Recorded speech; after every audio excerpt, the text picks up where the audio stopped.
네, 다시 보는 십자가 말씀을 전하고 있는데요. 6번째 말씀입니다. 오늘 제목은 뭘까요? 지고 가면서 본 십자가. 네. 밑에서 본 십자가, 위에서 본 십자가, 매달려서 본 십자가, 또 옆에서 보는 십자가, 또 내 속에서 본 십자가. 오늘은 지고 가면서 본 십자가. 예수님은 우리에게 십자가를 져라 이런 말씀을 하셨어요. 실제로 예수님 당시에 십자가를 지는 사람들, 바로 십자가에 못 박히는 사람들은 사형장까지 자기가 못 박힐 십자가를 지고 가야 했습니다. 그래서 오늘 이 지고 가면서 보는 십자가는 바로 그리스도인들의 사명입니다. 사명. 내가 예수를 믿어서 내가 져야 될 십자가, 내가 감당해야 될 책임들, 내가 해야 될 의무, 이런 것들을 오늘 한번 생각해 보기를 원합니다. 오늘날 이 시대 사람들의 특징은 뭐냐? 손해보거나 희생하는 것을 싫어한다는 것이죠. 결혼을 하더라도 정식으로 결혼하기보다는 쉽고 편한 동거를 선택하고, 심지어는 양육이 부담스럽다고 아이도 놓지 않습니다. 신앙생활을 하는 것도 마찬가지예요. 한 교회에 등록해서 꾸준히 정착하고 신앙생활을 하면은 부담과 책임이 있다고 교회 등록을 안 하는 사람도 많아지고 있습니다. 근데 여러분, 우리가 알아야 될 사실은요, 언제나 능력은 헌신에서 나온다는 사실입니다. 헌신할 때 거기에 하나님의 역사가 일어나는 것이죠. 헌신할 때 거기에 인격의 형성이 일어나는 것입니다. 헌신해보지 않은 사람은 진정한 은혜를 체험할 수가 없습니다. 진정으로 헌신하고 희생하는 데서 참된 능력이 나옵니다. 그렇다면 우리는 십자가에 헌신하고 있습니까? 우리는 십자가를 정말 가치 있게 생각하고 십자가가 요구하는 조건대로 살기 위해서 자신을 헌신합니까? 만약에 그렇게 하지 않는다면 우리가 믿는 십자가는 성경에서 예수님이 말씀하신 그 십자가 아닐 수도 있습니다. 어빌루초 목사님이라는 유명한 목사님 있죠. 이분이 어느 날 브라질에 갔다가 축제 기간에 어느 상인의 가판대 위에 십자가가 진열되어서 판매되고 있는 것을 보았습니다. 그 가판대 표지판에는 다음과 같은 말이 적혀 있었습니다. 십자가 싸게 팝니다. 십자가가 많이 진열되어 있는데 거기 밑에 이렇게 적혀있는 십자가 싸게 팝니다. 이게 바로 오늘날 기독교인들이 가지고 있는 십자가에 대한 자세라고 말합니다. 우리는 너무나 싸구려 십자가, 별로 희생하지 않아도 되는, 별로 헌신하지 않아도 되는 우리는 싸구려 십자가를 좋아합니다. 많은 걸 요구하는 부담스러운 십자가는 부담스러워합니다. 오늘날 기독교인들은 예수님이 십자가를 통해서 우리에게 주시는 구원과 축복에는 관심이 많지만 그분이 얼마나 큰 고통과 희생을 통해서 우리를 구원하셨는지에 대해서는 별 관심이 없습니다. 그래서 십자가가 요구하는 그런 희생과 헌신에 대해서는 별 관심이 없습니다. 그러다 보니까 우리가 믿는 십자가가 너무나 많은 경우에 싸구려 십자가가 되어버린 것입니다. 이걸 소위 말해서 값싼 은혜라고 합니다. 여러분 여기 주보에 적어놨죠. 값싼 은혜, 영어로 뭐예요? cheap grace. 싸구려 은혜, 값싼 은혜. 이게 뭐냐? 이 말은 독일의 개신교 신학자인 본 헤퍼가 처음 만들어낸 용어입니다. 본 헤퍼. 여러분 본 헤퍼 아시죠? 본 헤퍼는 히틀러의 그런 광기에 대적하기 위해서 히틀러 암살단에 들어가게 됩니다. 참 대단한 목사님이죠. 이분이 잡혀가지고 사형을 당하잖아요. 이분은 그때 외국에 있었어요. 근데 독일이 위험에 처했다 말고 다시 들어갑니다. 목숨을 걸고. 정말 십자가가 요구하는 희생과 헌신을 한 거죠. 그래서 이분이 이야기합니다. 오늘날 독일 교회가 왜 이렇게 힘이 없느냐? 왜 이렇게 독일 교회가 히틀러에게 정말 바른 소리도 못하고 이렇게 무너져 있느냐? 그것은 바로 독일 교회가 값싼 은혜에 집착했기 때문이다. 그래서 영향력이 없는 교회가 되었다. 그럼 보네퍼 목사님이 말씀하시는 값싼 은혜가 뭐냐? 여기 적어놨죠. 회개 없는 용서. 회개도 안 했는데 회개도 하지 않으면서 용서를 구하는 거예요. 용서받기만을 바래. 회개도 없이 어떻게 용서가 있을 수 있습니까? 고백이 없는 세례. 세례는 받는데 참된 신앙 고백이 없어요. 엉터리 세례죠. 의미 없는 세례죠. 교제가 없는 성찬. 예, 주님과의 깊은 영적 교제가 없으면서 성찬을 한다든가, 성도들 간에 깊은 교제가 없으면서 예찬을 한다든가, 교제가 없는 성찬. 십자가 없는 은혜. 예, 은혜는 자꾸 구하는데 십자가는 전혀 생각하지 않아요. 주님의 희생과 헌신에 대해서는 전혀 관심이 없어요. 그리고 마지막으로 희생이 없는 제자도. 제자의 길을 간다고 하는데 보면 아무것도 희생하지 않으려고 해요. 아무 손해도 보지 않으려고 해요. 아무 헌신도 하지 않으려고 해요. 그래서 자기는 제자래요. 희생이 없는 제자도. 이런 것들이 바로 값싼 은혜이고, 이런 것이 독일 교회를 망쳤다는 거예요. 근데 그게 어떻게 독일 교회만의 이야기겠습니까? 여러분, 우리 한국 교회 이야기일 수도 있고요, 우리 개인에 대한 이야기일 수도 있지 않습니까? 우리도 너무 값싼 은혜만 구하지 않는가? 주님이 주시는 축복은 다, 단물은 다 빨아먹고 싶어하고, 주님이 요구하시는 헌신과 희생은 전혀 하고 싶어하지 않고, 피하고, 그렇다면 우리도 이런 값싼 은혜에 사로잡히는 사람이 아닌가. 이에 대해서 월드비전의 총재인 리차드 스턴스라는 분이 책을 썼어요. 그 책 제목이 뭐냐면 구멍난 복음. 제가 그 책을 되게 감동 있게 읽었습니다. 월드비전이라면 유명하잖아요. 세계적인 구호단체 월드비전. 이분이 이야기하기를 우리 복음에 뭔가 구멍이 나 있다. 구멍난 복음. 뭐냐?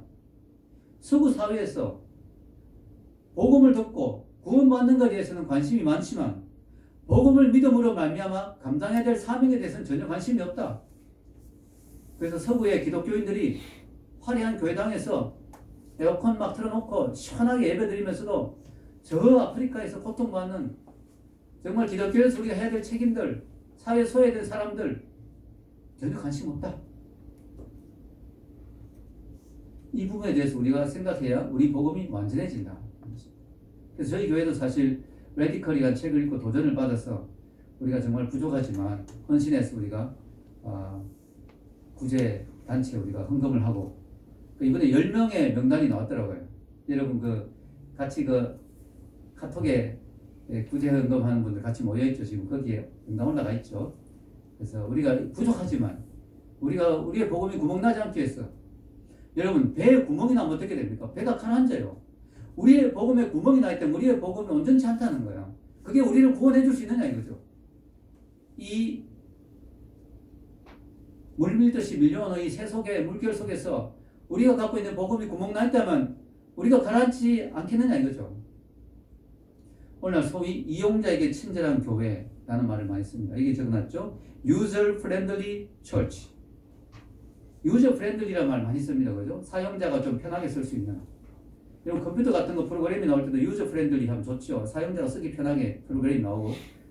그래 교회도 유저 프렌들리.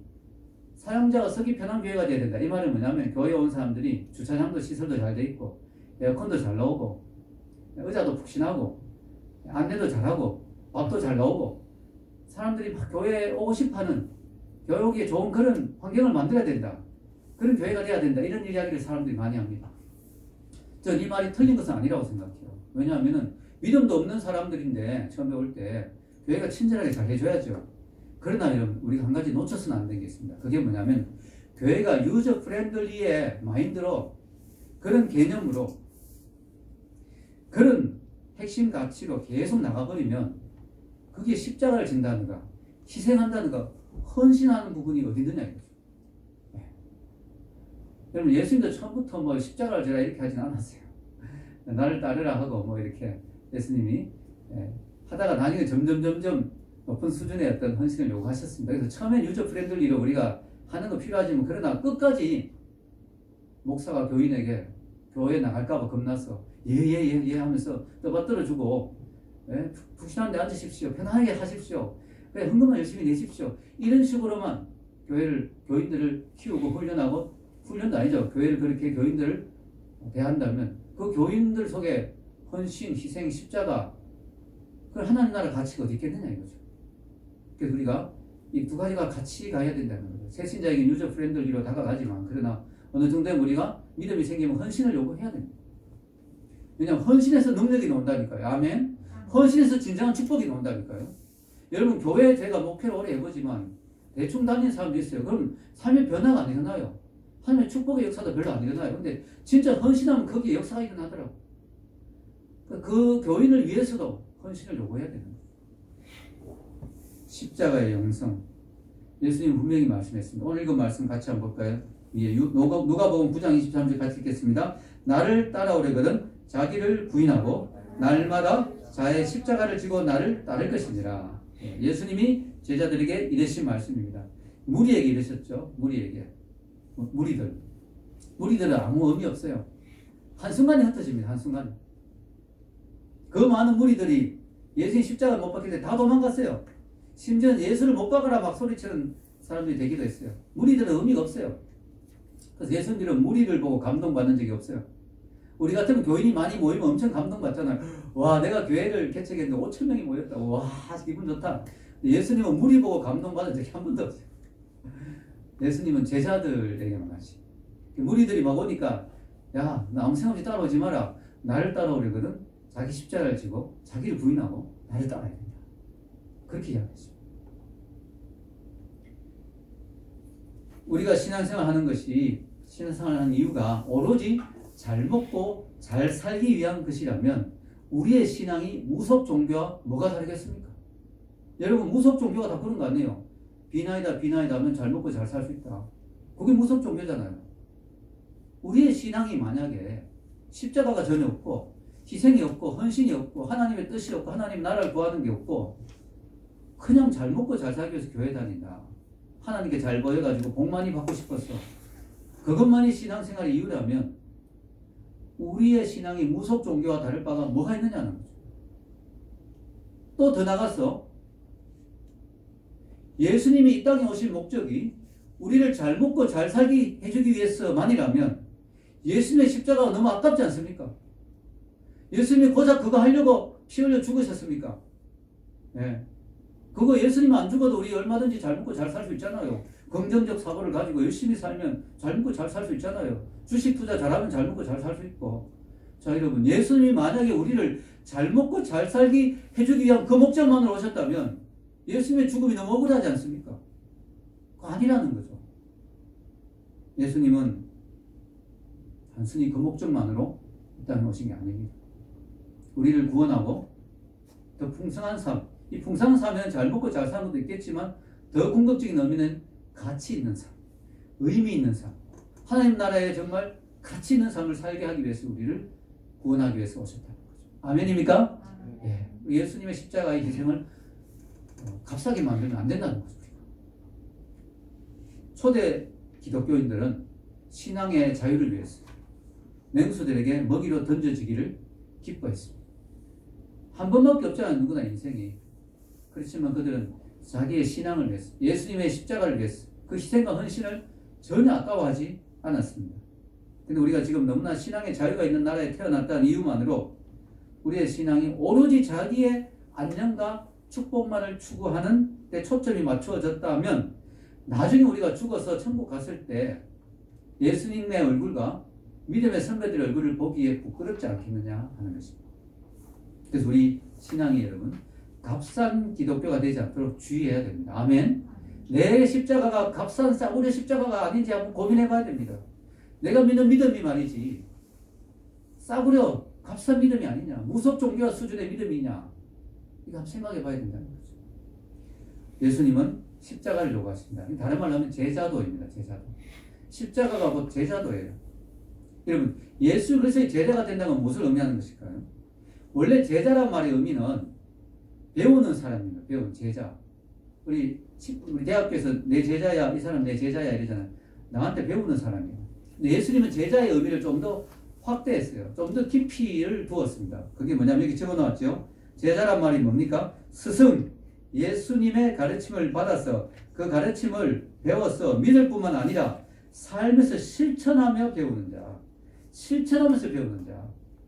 그냥 지식으로 배우는 자가 아니고 삶에서 실천하는 자가 제자다. 예수님이 내 제자가 되라고 할 때는 내 이론과 지식을 많이 배워라 그 말 정도가 아니라는 거죠.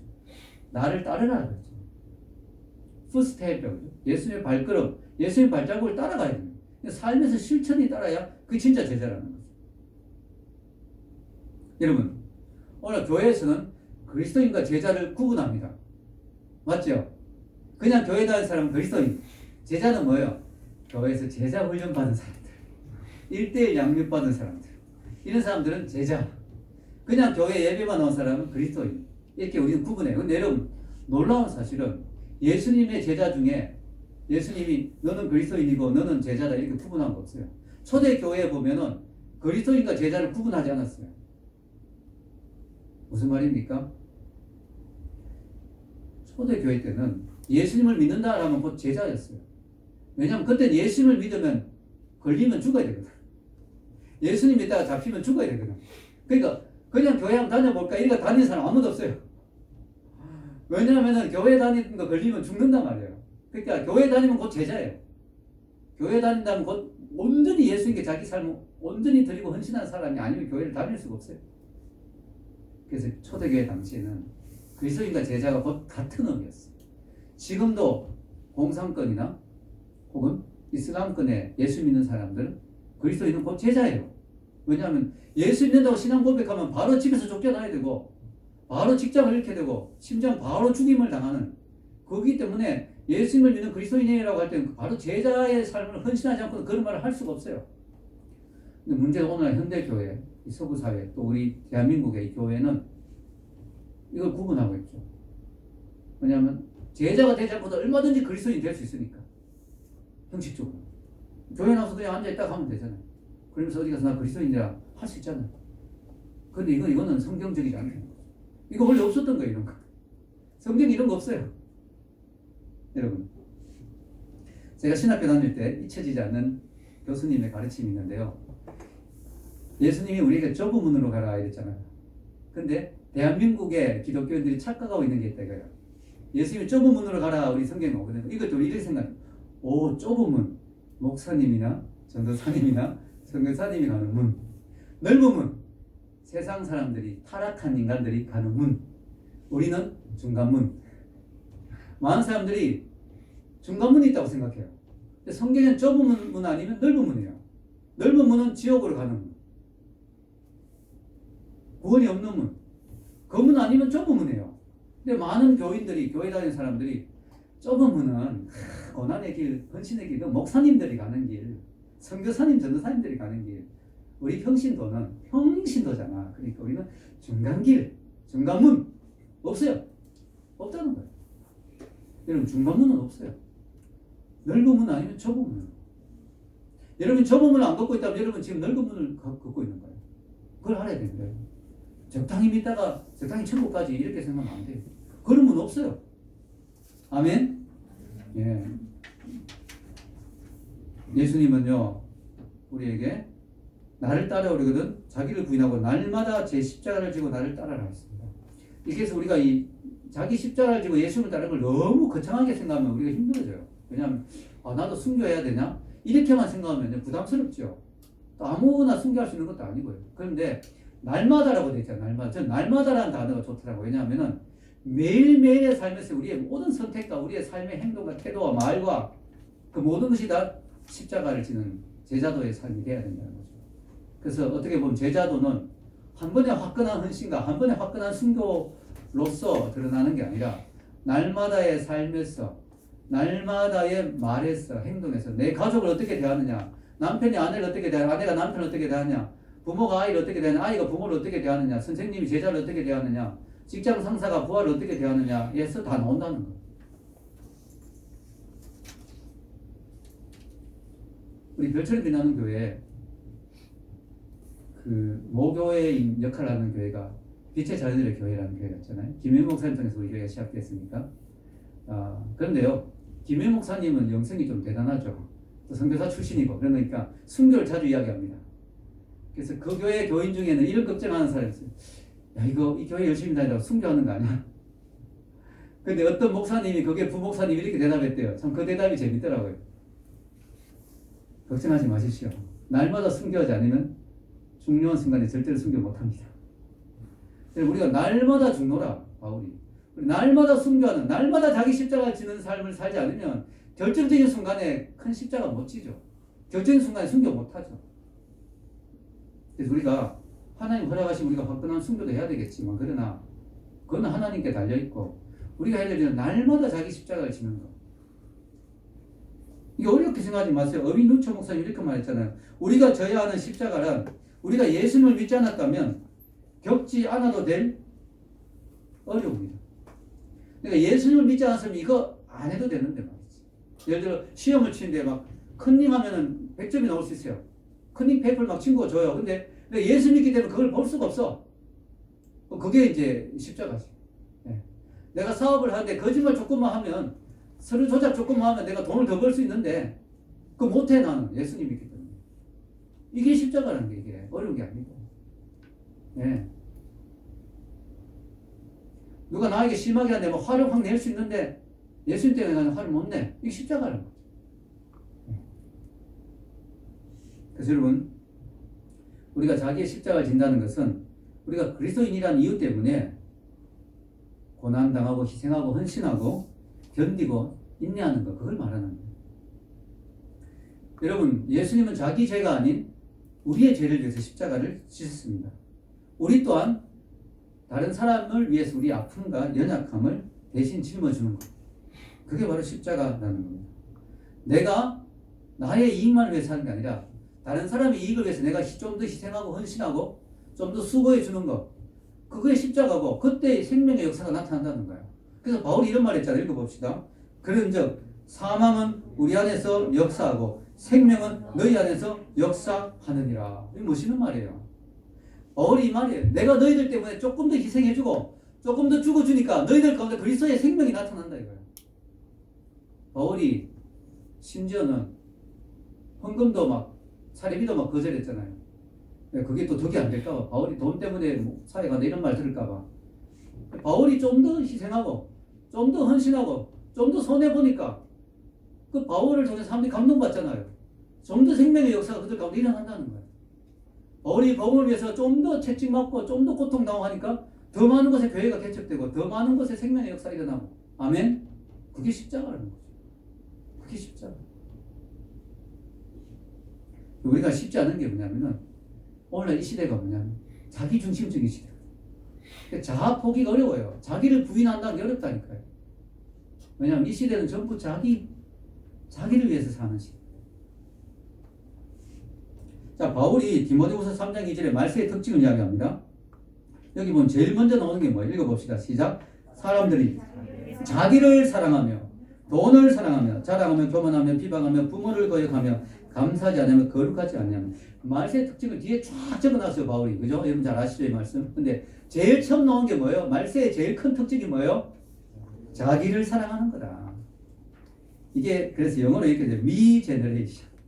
미가 나잖아. 제너레이션 세대. 즉 자기 중심적 세대. 자기가 자기 중심적. 오로지 자기만 챙기고 자기만 생각하고 조금 더 손해보려고 하지 않고 자기 중심. 얼마나 이기적인 세대입니까? 오늘 이 시대가. 그래서 여러분 이게 어려운 거예요. 자기 부인하고 십자가를 지는 게 어려운 거예요. 그러나 여러분 예수를 믿게 되면 우리는 바뀌는 거죠. 이게 기적이에요. 기적. 내 중심, 자기 중심적인 사람이었던 내가 왜 이렇게 바뀌었지? 남을 위해서 내가 희생하다니 헌신하다니 나한테 이런 모습이 있다니 자기도 놀라는 거예요. 네. 예수님을 믿으면 뭐예요? 삶의 목적과 이유와 가치관이 바뀌거든요. 자기 중심적인 삶에서 다른 사람, 하나님 사랑, 이웃 사랑으로 시선이 가잖아요. 자, 여러분. 예수님은 단 한 번도 우리에게 제자가 되면 어떻겠니? 라고 권유하지 않습니다. 예수님은 단 한 번도 우리에게 너 좀 제자가 되어 줄리? 하고 부탁하잖아요. Please, can you? 이렇게 안 합니다. 할 수 있겠니? 아니면 please, 너 제자가 되어 줄 수 있겠니? 이렇게 한 번도 안 해요. 예수님 그냥 명령해요. 제자가 되라. 왜냐? 예수님은 그럴 자격이 있어요. 예수님 우리의 주인이시니까. 우리에게 요구할 자격이 있습니다. 아멘? 한 번도 우리에게 제자가 되는 게 괜찮을 것 같은데 제자가 되면 어떻겠니? 제자가 돼 줄래? 한 번도 이렇게 안 하시는 거야. 그 말은 뭡니까? 우리가 제자가 되고 안 되고는 선택사항이 아니다. 제자가 돼도 좋고 안 돼도 좋고 되면 더 좋겠지만 안 돼도 괜찮고 이게 아니라는 거예요. 예수님 우리에게 제자가 되는 게 더 좋지 않을까? 한 번도 이렇게 안 했다는 거예요. 무조건 제자가 되라고. 너가 나를 따르려면 제자가 되라. 제자가 안 되면 너 따르는 거 아니다. 나를. 나하고 상관이 없다.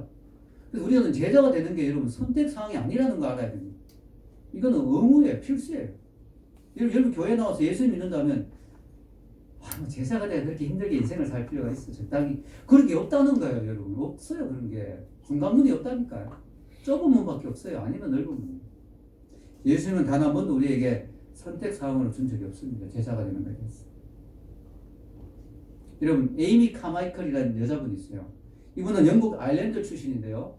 선교사로서 인도에 가가지고 인도의 그 아이들, 특히 어린 나이에 막 창녀촌에 팔려가거나 이런 아이들 있잖아요.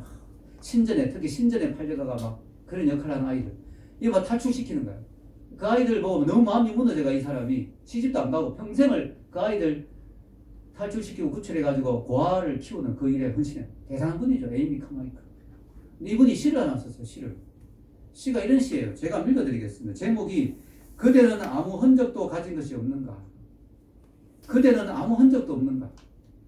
이 시에 나오는 그대는 저와 여러분을 말하는, 우리 믿는 사람들을 말하는, 시에 나온 나라는 사람, 나는 예수님이에요. 제가 한번 읽어볼게요. 그대는 아무 흔적도 가진 것이 없는가. 숨겨진 흔적이 발에도 옆구리에도 손에도 없는가. 나는 땅을 울릴 정도로 크게 그대가 노래하는 소리를 듣고 있으며 나는 사람들이 그대의 찬란히 떠오르는 별을 환호하는 소리를 듣노라. 그대는 흔적을 갖고 있는가. 그대는 아무 상처도 가지고 있지 않은가. 그러나 나는 사냥꾼에 의해 상처받고 세진하였노라. 나를 둘러싸고 삼키려는 맹수들에 의해 나는 나무에 달려 죽게 되었고 찢기게 되어 나는 기절하였도다. 그대는 아무 상처가 없는가. 정녕 그대는 상처도 흔적도 가지지 않았는가. 나를 따르는 자는 주인으로서 종이 되고 그의 발은 찔림을 받지만 그러나 당신의 발은 온전하다. 아무 상처 없고 아무 흔적 없는 것은 혹시 나를 멀리서 쫓았기 때문은 아닌가. 이 말이 정말 가슴에 와닿죠. 예수를 따른다고 하는데 왜 너는 상처가 없고 흔적도 없느냐? 너는 왜 예수님의 십자가를 진 흔적이 아무것도 없느냐? 혹시 나를 따른다고 하면서 너무 멀리서 따른 거 아닌가? 너무 멀찍이서 따라와서 그런 거 아닌가? 난 너 때문에 찢기고 상처받고 기절하고 고통받았는데 그대는 왜 아무 흔적이 없는가? 사도 바울은 이렇게 고백합니다. 읽겠습니다. 이후로는 누군지 나를 괴롭게 하지 말라. 내가 내 몸에 예수의 흔적을 지니고 있노라. 바울은 자신에게 이야기합니다. 나는 예수의 흔적을 지니고 있다. 나는 십자가를 따르다가 받은 상처들이 있다. 채찍에 맞은 상처가 있다. 고난받은 상처가 있다. 여러분은 어떤 흔적이 있습니까? 스티그마, 어떤 상처가 있습니까? 오스 기니스는 인간이 만족스러운 삶을 살기 위해서는 다음과 같은 세 가지가 필요하다고 이야기했어요. 이 세 가지 한번 읽어봅시다. 시작. 정체성에 대한 분명한 인식, 사명에 대한 강한 인식, 삶의 의미에 대한 깊은 인식. 이 세 가지가 있어야 인간이 정말 인간다운 만족스러운 삶을 살 수 있다는 거예요. 즉 나의 정체성은 내가 누군가, 내가 누군지를 분명히 알아야 그 사람의 인생이 가치가 있고 의미가 있는 거죠. 내가 누군지도 모르고 산다면 문제가 있다는 거죠. 여러분, 나의 정체성은 어디서 나올까요? 나의 잘생긴 외모, 내가 갖고 있는 명품백, 내가 누리는 멋진 자가용, 거기서 나온 게 아니라는 거예요. 왜냐? 그건 한순간에 없어질 수도 있잖아요. 미모도 나이 들면 다 사라지잖아요. 네. 자동차도 뭐 경제가 어려워지면 다 팔 수도 있고, 그게 나를 규정하는 정체성이 될 수 없어요. 그럼 나의 정체성은 어디서 나오냐? 제가 지난주에 이야기했죠. 십자가 안에 나의 교만과 자아가 박살나고 주님 안에서 내가 얼마나 소중하고 가치 있는 존재인가, 그리고 내가 얼마나 겸손해야 되는 존재인가가 나오는 거죠. 나의 정체성은 십자가에서 나와요. 그럼 나의 정체성을 분명히 가지면 그 다음에 뭐가 나올까요? 사명이 나온다는 거예요. 내가 이렇게 십자가 은혜를 받은 내가 어떻게 살아야 될 것인가, 그 고백이 나오는 거죠. 그래서 두 번째, 이 나의 사명에 대한 인식이. 그러다 보면요, 사명 따라 살다 보면 뭐예요? 야, 이게 사는 거구나. 이게 가치 있는 삶이구나. 이게 예수님이 말씀하신 생명을 얻고 더 풍성히 얻는 그거구나. 라는 삶의 의미에 대한 깊은 인식이 나온다는 거예요. 이 세 가지가 다 연결되어 있어요. 앞에 게 있어야 뒤에 게 나오는 거예요. 여러분, 사명 인식은요, 우리가 소위 말하는 직업하고는 좀 달라요. 직업이 사명인 경우도 있죠. 선교사님이나 목사님 같은 경우 풀타임으로 직업에 헌신했기 때문에 제 직업이 곧 저의 사명입니다. 그러나 때로는요, 내 직업과 사명이 정확히 일치하지 않을 수도 있어요. 사명이라는 건 뭐냐? 먹고 살기 위해서 사는 그것이 사명이 아니고 내가 이 일을 하다가 죽어도 좋다고 생각하는 하나님이 보시기에 가치 있다고 생각하는 그 일들이 사명인 것이죠. 여러분 사람이 사명을 깨달으면 위대해집니다. 나는 직장에서 뭐 별로 내가 하는 일의 가치를 잘 못 느끼고 하는데 내가 교회에서 양육을 하고 셀리드를 하고 영혼을 돌보면서 너무 기쁨이 있다. 이게 내 사명인 거죠. 아니 내가 돈을 많이 벌어 교회에 막 헌금하고 교회를 멋지게 짓는 데 쓰임받았다. 이거 사명일 수 있죠. 내가 선교사님에서 날마다 기도하고 선교 현장에 같이 기도로 동참한다. 이게 사명이죠. 사명. 여러분 사명을 깨달으면 사람이 위대해집니다. 베드로는 예수님을 만나기 전에 평범한 어부였어요. 근데 예수님을 만나니까 어떻게 돼요? 자기 사명을 깨달아서 사랑하는 어부가 되니까 그의 인생이 위대해졌잖아요. 그래서 우리가 좀 그림이 큰 그림을 봐야 됩니다. 우리 너무 시야가 좁아요. 돈 벌어가지고 잘 먹고 잘 살아야지. 내 가족, 내 아이, 내 집, 내 차. 우리 요것만 보통 생각하는데 이게 필요 없다는 건 아니에요. 그러나 좀 더 우리가 큰 그림을 봐야 되죠. 세계 속에서 일하시는 하나님, 역사 속에서 일하시는 하나님, 그 하나님의 큰 손을 볼 수 있어야 되죠. 그 속에서 내가 어떤 사명을 가질 것인가. 하나님 하신 일에 저도 끼워주세요. 아멘? 우리 그런 기도해요. 하나님이 지금 세계 곳곳에서 일하고 계시잖아요. 이 땅에서도 일하고 계시고 젊은이 가운데도 일하고 계시고 우리 교회를 통해서 일하고 계시잖아요. 하나님 일하시는데 저도 끼워주세요. 이게 사명이에요. 아멘? 이게 사명이란 말이에요. 하나님은 저와 여러분을 파트너로 부르시는 거예요. 그래서 우리가 예수 믿으면 복 받는다 이런 말 참 좋아하는데 전도 예수님 믿어서 예수 믿으면 복 받아요. 근데 우리가 정말 하고 싶은 말은 예수 믿으면 복도 받지만 사명도 받는다. 다만 사명의 종류는 다 달라요. 그러나 궁극적으로 하나님 나라 확장과 영원 구원이죠. 예수님의 복음 전하는 거. 그러나 방법은 다 다르죠.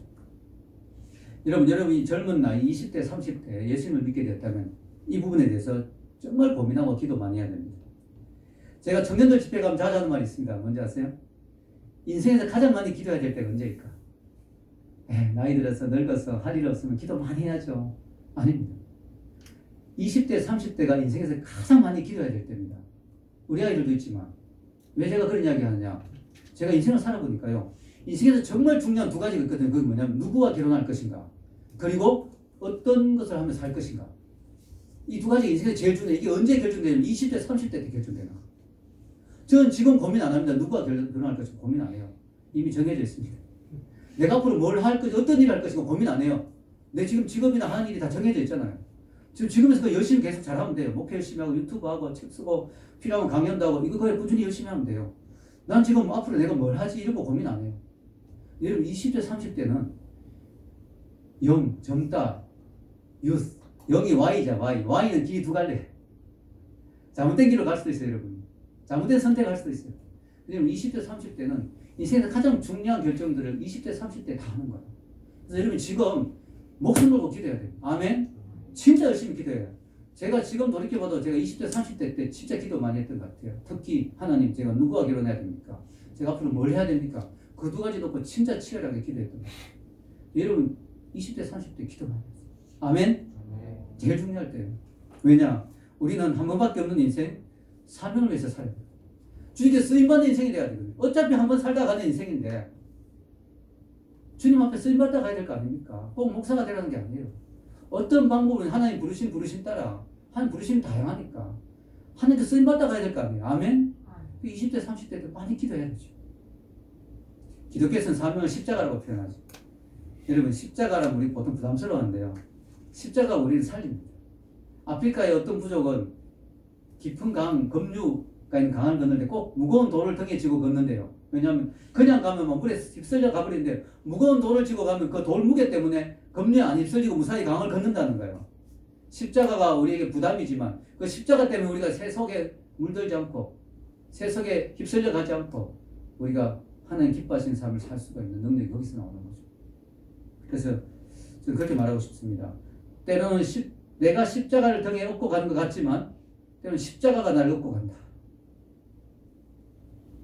내가 직분 때문에 또 어떤 그 사명감 때문에 어쩔 수 없이 주님의 일을 할 때도 있지만 그것 때문에 우리가 세속적으로 빠지지 않을 수 있다는 거죠.